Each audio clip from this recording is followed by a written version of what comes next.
Audio Jungle.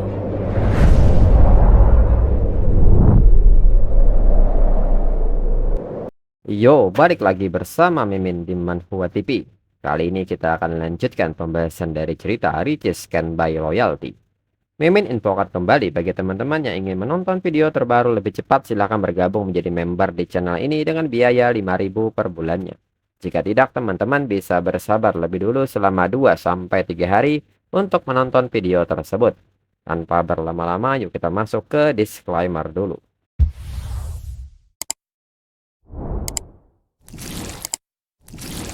Disclaimer, silakan abaikan hal ini jika kalian sudah mengerti. Ini peringatan mengenai konten di channel ini.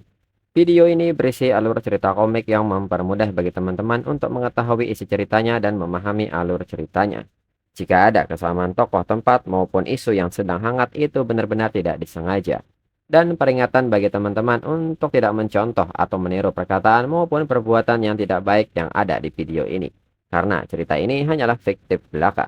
Jika mengerti, yuk kita masuk ke ceritanya. Shen Yuan mengatakan bukankah Meng Lu yang tidak membiarkan dirinya masuk. Meng Lu pun menyebut bahwa dirinya hanya ingin menciptakan suasana dan meminta Shen Yuan untuk tidak pergi. Shen Yuan pun mengerti. Shen Yuan pun meminta Meng Lu untuk memohon kepada dirinya. Biarkan dirinya melihat apakah sikap Meng Lu tulus atau tidak. Meng Lu pun seketika mendekap tangan Shen Yuan dan bertanya di manakah sikap dirinya yang tidak tulus. Shen Yuan pun menyebut bahwa dirinya merasa sedikit ketulusan. Dirinya mengerti demi kedua bantalan empuk itu, dirinya tidak akan pergi. Meng Lu pun pada akhirnya mengajak Shen Yuan untuk masuk ke ruang eksekutifnya.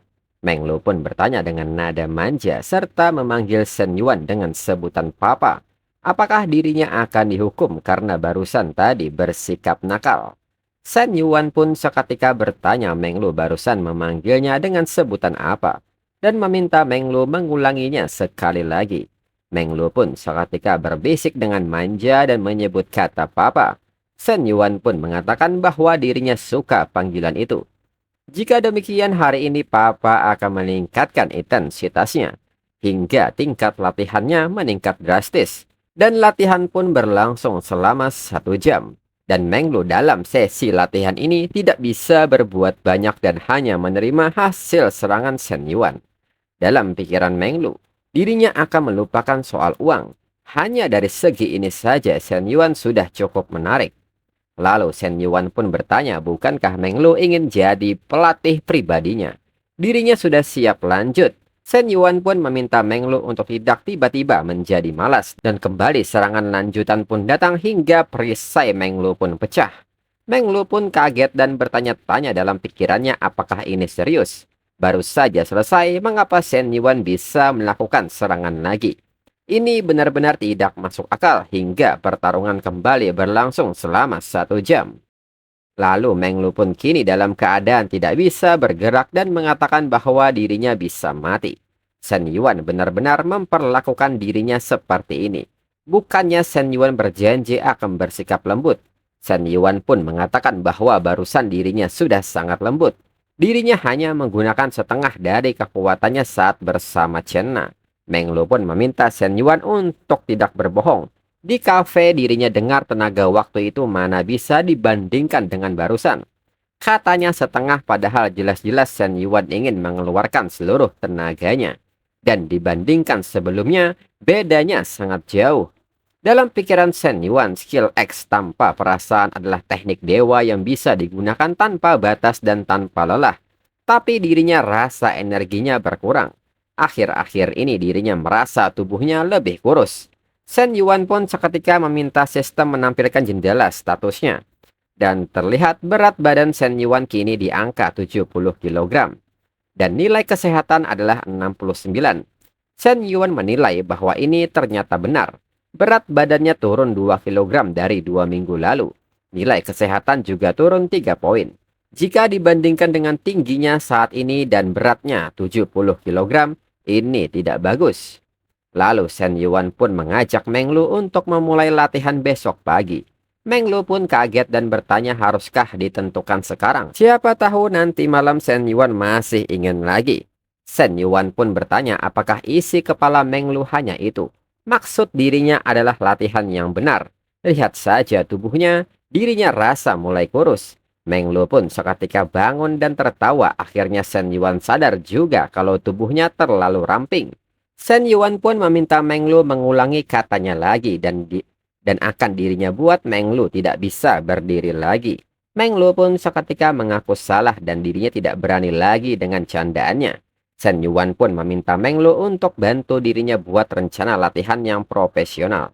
Meng Lu pun mengerti dan dirinya akan mandi dulu. Setelah itu akan dirinya berikan rencana makan dan latihan untuk Shen Yuan. Shen Yuan perlu menjaga kadar lemak tubuhnya. Jadi harus seimbang antara latihan aerobik dan anaerobik. Shen Yuan pun mengerti. Kalau rencananya sudah jadi, mereka akan mulai besok. Meng Lu pun menyebut bahwa di Junyue ada gym. Mereka akan pakai gym itu saja. Besok pagi dirinya akan pulang mengambil pakaian. Sekalian dirinya belikan 2 set pakaian untuk Shen Yuan. Bersamaan dengan rencana Shen Yuan, notifikasi pun muncul dan menyebut bahwa sistem mendeteksi bahwa Shen Yuan memulai program kebugaran. Kehidupan yang sempurna tidak hanya tentang kekayaan dan aset, tetapi juga peningkatan dan pembentukan citra diri. Shen Yuan secara sadar menyadari pentingnya citra diri, dan panel fitness berhasil diaktifkan. Misi terbatas durasi 1 bulan jika Shen Yuan mencapai berat 75 kg dan presentasi lemak tubuh 12-15%. Sistem akan meningkatkan efek tubuh ke perfect body. Shen Yuan yang melihat notifikasi ini tidak menyangka ada panel fitness di sistem ini. Dan jendela status Shen Yuan menunjukkan bahwa BMI 21,1 dan lemak tubuh 21%. Menurut Shen Yuan, misinya hanya terkait berat badan dan lemak tubuh. Fokus latihan harus diarahkan ke 2 hal ini. Lalu di jendela sistem kini menampilkan sebuah tanda yang membuat Shen Yuan penasaran dan seketika menyentuh panel tersebut. Dan seketika beberapa panel baru muncul dari manajemen bisnis, manajemen investasi, pidato dadakan, dan manajemen SDM. Melihat hal ini, Shen Yuan baru tahu bahwa funnel fitness hanya salah satu modul. Sepertinya selama dirinya memenuhi syarat dari sistem, dirinya bisa mengakses semua kemampuan ini. Dengan bantuan sistem, hal yang orang lain pelajari selama bertahun-tahun bisa dirinya pelajari hanya dalam 1 bulan. Ini benar-benar luar biasa. Lalu keesokan harinya, Meng Lu pun siap dengan pakaian latihannya, serta mengatakan bahwa sarapan hotel terlalu tinggi kalori. Jadi dirinya sudah menyiapkan makanan pagi dan siang untuk Shen Yuan. Meng Lu pun mengajak Shen Yuan untuk makan. Dirinya bangun jam 6:30 dan pulang ke rumah hanya untuk menyiapkannya. Shen Yuan yang melihat isi makanannya pun takjub dan memuji kerja bagus Meng Lu karena makanannya lengkap. Meng Lu pun mengatakan kalau Shen Yuan tahu dirinya repot. Mulai sekarang jangan perlakukan dirinya seperti semalam lagi. Shen Yuan pun bertanya apakah Meng Lu hanya merasa repot. Tidak adakah perasaan lain? Meng Lu pun dengan tawanya menyebut Shen Yuan cukup hebat dan luar biasa. Serta meminta Shen Yuan untuk cepat makan. Setelah makan mereka akan langsung pergi ke tempat gym. Shen Yuan pun mengerti. Lalu kini di tempat gym, di saat Meng Lu berjalan, perhatian orang-orang yang ada di sana tertuju kepada Meng Lu. Mereka pun bertanya-tanya sejak kapan gym ini punya pelatih perempuan sebagus itu. Tubuhnya sungguh luar biasa. Seseorang pun merasa tidak bisa terus melihatnya. Kalau dirinya lihat 1 detik lagi, tubuhnya tidak akan bereaksi. Lalu pria lain yang melihat Shen Yuan menilai bahwa cowok lemah seperti itu mana pantas berdampingan dengan wanita sesempurna itu. Ini sangat disayangkan seandainya wanita itu lebih mempertimbangkan lagi dan memilih dirinya. Lalu saat ini Meng Lu pun mencoba membantu Shen Yuan dan meminta Shen Yuan untuk membuka sedikit lagi gerakannya. Dan jangan gunakan tenaga tambahan. Dan di saat yang sama seorang pria sedang memperhatikan Shen Yuan dan kaget bahwa Shen Yuan ada di sini. Dan ternyata itu adalah Jun Ge. Jun Ge pun bertanya-tanya dalam pikirannya siapa wanita di sampingnya itu. Bukankah waktu itu dia datang ke Gua Jin bersama wanita lain dan sekarang sudah ganti lagi. Ternyata hidup Shen Yuan cukup liar. Kemudian Meng Lu pun meminta Shen Yuan melihat keadaannya karena kurang latihan, baru sedikit saja sudah kelelahan. Tapi untuk hari pertama ini sudah cukup bagus. Meng Lu pun meminta Shen Yuan untuk minum terlebih dahulu dan latihan secara perlahan. Tidak ada hasil instan dalam membentuk tubuh. Shen Yuan pun mengerti serta bertanya kapan bisa makan tahu panasnya. Meng Lu pun seketika sebal mendengarnya. Lalu Jun Ge sendiri sangat marah melihat pemandangan ini dan menyebut Shen Yuan jajingan karena bersenang-senang dengan pacar barunya. Sedangkan dirinya bahkan tidak bisa menghubungi Zhou Wanting. Diblokir di WeChat, tidak tahu rumahnya di mana, bahkan alasan putus pun tidak bisa dirinya tanyakan. Ini sungguh menyesakkan. Namun di saat itu Jun Ge memiliki pemikiran lain dan menduga Shen Yuan memang menjalin hubungan dengan banyak orang sekaligus. Kalau Shen Yuan ketahuan wanita manapun pasti langsung marah. Dengan ini akan dirinya lakukan. Mereka akan lihat bagaimana Shen Yuan akan menerima akibatnya. Lalu Jun Ge pun mendekat serta menyapa Shen Yuan. Shen Yuan pun tanpa berbasa-basi dan bertanya ada urusan apa Jun Ge menyapa dirinya. Jun Ge mengatakan bahwa dirinya tidak punya urusan apa-apa, hanya ingin menyapa seseorang yang dirinya kenal. Shen Yuan pun mengerti jika demikian dirinya akan melanjutkan latihannya. Dalam pikiran Jun Ge, Shen Yuan ingin sekali dirinya segera pergi. Tapi dirinya belum selesai berbicara. Jun Ge pun seketika bertanya mengenai wanita yang Shen Yuan bawa ke Gua Jin waktu itu. Mengapa tidak bersama Shen Yuan sekarang? Waktu mereka bertemu, Shen Yuan dan wanita itu terlihat akrab. Shen Yuan bahkan membelikan banyak barang. Dalam pikiran Jun Ge, kalau mereka benar-benar pasangan, sekarang seharusnya sudah muncul konflik. Jun Ge pun tidak sabar ingin melihat dramanya. Namun nyatanya 20 detik telah berlalu, Shen Yuan dan Meng Lu tidak menunjukkan reaksi apapun. Jun Ge pun seketika bingung mengapa tidak ada reaksi. Jun Ge pun bertanya-tanya apakah mereka bukan pasangan. Kembali Jun Ge bertanya apakah mereka dengar atau tidak. Yang dirinya maksud itu perempuan yang waktu itu. Shen Yuan pun seketika menyela Jun Ge dan meminta Jun Ge mencukupkan ini. Shen Yuan meminta Jun Ge untuk mengurus urusannya sendiri. Dirinya tidak sedekat itu dengan Jun Ge.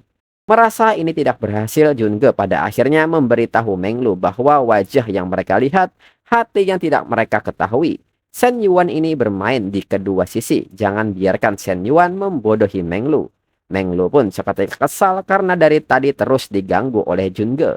Meng Lu pun mengatakan bahkan jika Shen Yuan bersama 3 orang sekaligus, dirinya akan dengan senang hati bersamanya. Itu bukan urusan Jun Ge.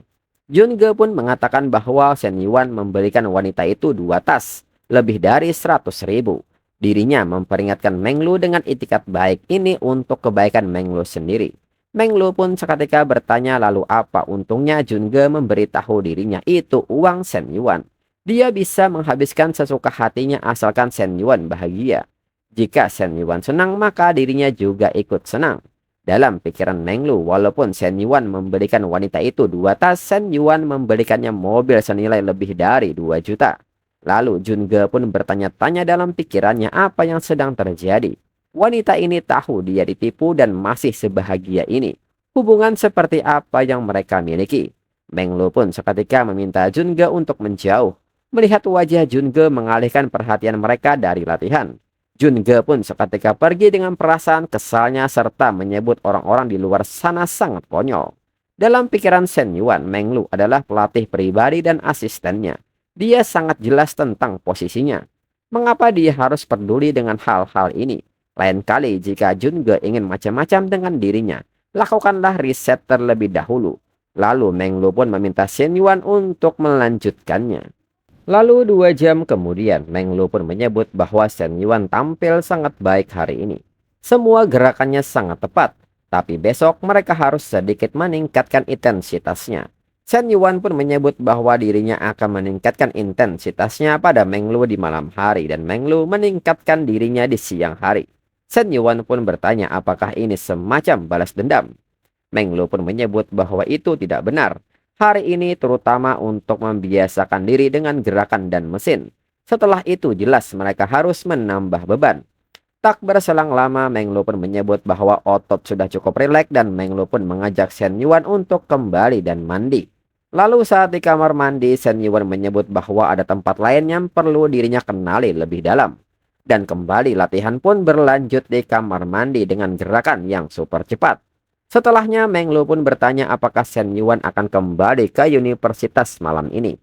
Shen Yuan pun mengatakan bahwa dirinya ada urusan malam ini, jadi Meng Lu tidur di sini saja. Meng Lu pun menyebut bahwa apartemen ini terlalu besar. Dirinya akan merasa tidak nyaman jika tinggal sendirian. Dirinya lebih baik kembali tidur di apartemen yang kecil. Shen Yuan pun mengerti. Shen Yuan pun mengatakan seperti yang Meng Lu inginkan, bisakah Meng Lu mengatakannya sekali lagi. Kembali Meng Lu memanggil Shen Yuan dengan sebutan papa dengan manja serta memperlihatkan bantalan empuk supernya. Dalam pikiran Shen Yuan dari tadi malam sampai sekarang poin kasih sayang Meng Lu naik 2 poin lagi. Sepertinya 90 poin sudah dalam jangkauannya. Dirinya penasaran dengan hadiah ajaib apa yang akan dirinya dapatkan dari sistem. Kemudian kembali ke universitas saat Shen Yuan menemui Fu Yingzi. Shen Yuan merasa heran dan bertanya-tanya mengapa Zegui ini seperti hantu yang tidak mau pergi. Lalu Fu Yingzi pun meminta maaf kepada Shen Yuan. Zegui bersikeras mengikuti dirinya setelah melihat dirinya di ruangan makan. Dirinya sudah memberitahu Zegui, tapi Zegui tidak mau mendengarkan. Zegui pun meminta Shen Yuan untuk tidak menyalahkan Fu Yingzi. Dirinya yang ingin melihat apakah dirinya bisa membantu dengan apapun. Lagi pula dengan tambahan satu orang lagi yang membantu akan menjadi lebih baik. Shen Yuan pun mengatakan bahwa sebenarnya tidak perlu. Zegui tidak dapat membantu dalam hal ini dan seketika Shen Yuan menutup pintunya. Zegui yang sadar bahwa di ruangan ini hanya ada Shen Yuan dan Fu Yingzi pun mulai khawatir. Apalagi dengan pintu tertutup rapat serta tirai tertutup. Apa yang akan mereka lakukan? Itu ruangan kegiatan. Mengapa mereka bisa memasang tirai? Zegui pun menjadi gila memikirkannya. Lalu Shen Yuan pun bertanya kepada Fu Yingzi mengenai perkembangan kampanyenya. Fu Yingzi mengatakan bahwa dirinya sudah memposting poster dan teks di akun resmi, akun Weibo, akun Kuaiyi, dan bahkan di dinding pengakuan sekolah. Pandangan dan perhatiannya cukup bagus, tetapi rencana kewirausahaan baru akan membutuhkan lebih banyak waktu. Shen Yuan mengatakan bahwa dirinya berencana untuk membuat gelombang publisitas lain untuk meningkatkan popularitas lebih jauh. Fu Yingzi pun bertanya bagaimana tepatnya Shen Yuan akan melakukannya. Apakah Shen Yuan membutuhkan dirinya untuk berkolaborasi dalam hal ini? Shen Yuan pun meminta Fu Yingzi untuk menghubungkan dirinya ke basis kewirausahaan. Beritahu semua siswa pertukaran bahwa dirinya berinvestasi di dalamnya. Mempublikasikan beberapa teks atau postingan yang menarik perhatian seperti kata yang membuat orang kaget atau kagum atas investasi 10 juta di dalam basis kewirausahaan sekolah mereka. Dirinya pernah membayangkan basis kewirausahaan didanai oleh seorang siswa dari sekolah mereka. Atau kata-kata ada seorang jutawan super tampan di sekolah mereka. Hal-hal seperti itu tetapi tanpa mengungkapkan siapa orang itu. Fu Yingzi pun mengerti. Mereka akan merilis informasi sedikit demi sedikit. Membiarkan semua orang menebak untuk membangun intrik. Dan tepat ketika ekspektasi berada di puncaknya, Shen Yuan akan muncul. Dalam pikiran Fu Yingzi, meskipun dirinya tidak begitu mengerti mengapa Shen Yuan menempatkan dirinya dalam sorotan. Itu bukanlah sesuatu yang perlu dirinya khawatirkan. Dirinya hanya perlu melaksanakan perintah Shen Yuan. Shen Yuan menanggapi omongan Fu Yingzi dan membenarkannya. Dengan cara itu, popularitasnya akan meroket. Dan jumlah pelamar juga akan meningkat drastis dengan sampel yang lebih besar. Mereka dapat memilih proposal kewirausahaan yang luar biasa dengan lebih baik. Dalam pikiran Shen Yuan, dirinya melakukan ini pertama untuk mendapatkan prestis di sekolah dan sektor pendidikan. Kedua, untuk membuat Fu Yingzi lebih mendasar dalam memilih siswi senior dan mahasiswa baru yang berkualitas tinggi. Dan ketiga, setelah menginvestasikan 10 juta, dirinya akan menerima industri sebagai hadiah dari sistem. Lalu Shen Yuan menambahkan, untuk mencapai efek terbaik tidak boleh ada yang bocor di awal. Shen Yuan pun bertanya apakah akan sulit untuk dieksekusi. Fu Yingzi pun mengatakan bahwa itu bisa dilakukan. Mereka akan membiarkan akun tidak resmi memposting terlebih dahulu. Dan kemudian mereka akan menggunakan akun sekunder di komentar untuk membangkitkan minat. Shen Yuan pun menyebut itu sempurna. Lalu Shen Yuan pun mengajak Fu Yingzi untuk membicarakan urusan Fu Yingzi. Shen Yuan pun bertanya apa yang Fu Yingzi ingin dapatkan dari dirinya. Fu Yingzi pun seketika kaget dengan pertanyaan ini. Dalam pikiran Fu Yingzi, dirinya tidak menyangka Shen Yuan begitu lugas. Awalnya dirinya memang ingin mencoba menjalin hubungan romantis dengan Shen Yuan. Tapi sepertinya Shen Yuan tidak hanya punya pasangan, tapi Shen Yuan juga sepertinya tidak punya ketertarikan seperti itu pada dirinya. Fu Yingzi pun menyebut bahwa semester depan magang dimulai. Tetapi seperti yang Shen Yuan ketahui, bagi mereka yang berasal dari universitas swasta seperti mereka, tidak mudah untuk mendapatkan pekerjaan. Dan terlebih lagi untuk jurusan pemasaran dirinya. Jadi dirinya pikir jika dirinya mengikuti Shen Yuan, mungkin dirinya bisa mendapatkan gaji yang lebih baik daripada pekerjaan normal di luar. Mendengar hal ini, Shen Yuan menilai bahwa ini seperti yang diharapkan dari seorang mahasiswa. Fu Yingzi sangat pendiam. Jika Fu Yingzi mengatakan Fu Yingzi menginginkan dirinya, mereka bisa membiarkan segalanya mengalir saja. Shen Yuan pun seketika menanggapi ini dan bertanya berapa banyak uang yang ingin Fu Yingzi dapatkan. Fu Yingzi pun mengatakan bahwa itu adalah 8.000 yuan. Dalam pikiran Fu Yingzi, lulusan jurusan sepertinya berpenghasilan sekitar 3-4 ribu sebulan. 8.000 itu sudah 2 atau 3 kali lipat gaji lulusan baru. Shen Yuan pun menanggapi hal ini dan mengatakan bahwa dirinya akan menambahkan 2.000 lagi untuk membulatkannya. Jika Fu Yingzi melakukan pekerjaan dengan baik, akan ada bonus dan hadiah tambahan. Mulai sekarang Fu Yingzi akan bekerja untuk dirinya. Mendengar hal ini, Fu Yingzi pun bertanya-tanya dalam pikirannya apakah Shen Yuan benar-benar menawarkan dirinya gaji yang begitu tinggi. Namun Fu Yingzi merasa heran dengan kata bahwa dirinya akan bekerja untuk Shen Yuan. Tidak bisakah memiliki arti yang lain? Lalu Ze Gui yang masih berdiri di depan ruangan pun bertanya apakah mereka berdua sudah selesai bicaranya. Mengapa mereka lama sekali? Shen Yuan pun kesal mendengar hal ini dan menyebut bahwa Ze Gui ini benar-benar menjatuhkan harga diri laki-laki. Fu Yingzi pun meminta maaf dirinya akan keluar dan berbicara dengannya. Shen Yuan pun seketika meminta Fu Yingzi untuk menunggu. Shen Yuan pun mengajak Fu Yingzi berkorban sedikit dan selesaikan masalah ini sekali dan untuk selamanya. Dan seketika Shen Yuan merangkul Fu Yingzi dan memberikan tanda tangannya di leher. Dan setelahnya Shen Yuan mengajak Fu Yingzi untuk keluar. Lalu Shen Yuan pun mengatakan bahwa mulai sekarang mereka harus menggantung tanda di pintu dengan kata dilarang masuk untuk orang aneh. Ze Gui yang melihat Fu Yingzi keluar pun lega dan bertanya apa yang telah terjadi. Fu Yingzi pun meminta Ze Gui untuk tidak datang mencari dirinya lagi. Dirinya sudah punya pacar. Ze Gui pun seketika kaget dan bertanya kapan Fu Yingzi mulai berkencan. Fu Yingzi pun mengatakan bahwa mereka pacaran dari sekarang. Jadi mulai sekarang Fu Yingzi meminta Ze Gui untuk menjaga jarak dari dirinya. Jika tidak, baik Shen Yuan maupun dirinya akan merasa sangat tidak nyaman. Ze Gui pun sangat terpukul dengan hal ini dan menyebut itu tidak mungkin. Dan untuk episode selanjutnya tunggu 1-2 minggu lagi. Sekian dan terima kasih.